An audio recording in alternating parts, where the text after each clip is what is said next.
these are the sectors which are going to add value to our economy.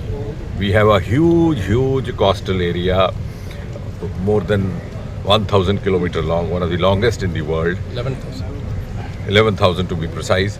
It was never explored, or even if explored, it was underexplored by the earlier government. So thanks to Prime Minister Modi, he has awakened the countrymen, also the scientific fraternity, and therefore an institute like this is not only going to be serving the purpose of research, but it's also going to add hugely, A, to the economy of the country and thereby also the global economy, and B, don't forget that now we are living in an age of geopolitics, and geopolitics of ocean is a new subject under discussion.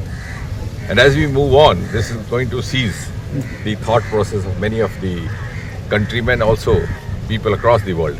And therefore, India is now ready to take the responsibility of being not only a global player in geopolitics of ocean, but also a global leader. And may I also mention a global guardian, for the very reason that the information obtained from here, the analysis obtained from here will help in disaster preparedness, also address the climate concerns of future, also study the weather patterns, not only confined to the shores of India, but the entire world. So I think in a single sentence, this is an institute which is going to become a medium of India emerging as a global player in ocean science and thereby also in the geopolitics of oceans. So Ice Live you has visit on the, it is India's first live? Yes, absolutely. This is two of the facilities were inaugurated over here. One was the Polar Bhavan, which is of course spread over more than 11,000 square meters, costing about 55-60 crore. The other one, of course, as you rightly mentioned, is more exciting, Sagar Bhavan, which has an ice core lab facility where you have actually recreated the milieu of the Antarctica. We just now had the experience of visiting a part of it, so that we would be able to not only do research for ourselves, in fact, we would be helping other fraternities also. Like, for example, now in life sciences, we are dwelling into the mysteries of genes. How a gene would behave in a certain temperature, how a gene could be preserved in these sub-minimal temperatures.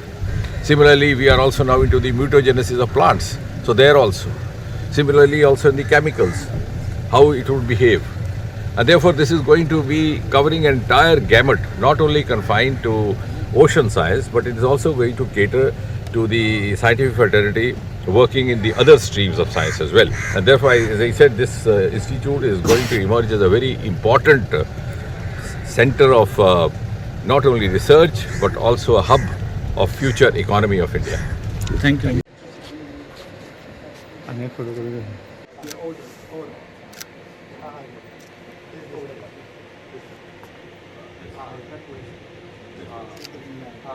That is a green land. This is a green land. And this is a sea frozen, the sea ice.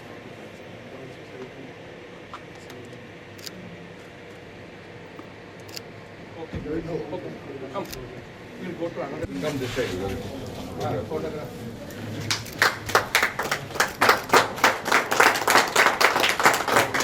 Refrigerator container. These are special boxes, EBP boxes, which can hold for some time. In 2 hours there will be nothing happen, but we are running that in the refrigerator. Cold temperature. Actually, that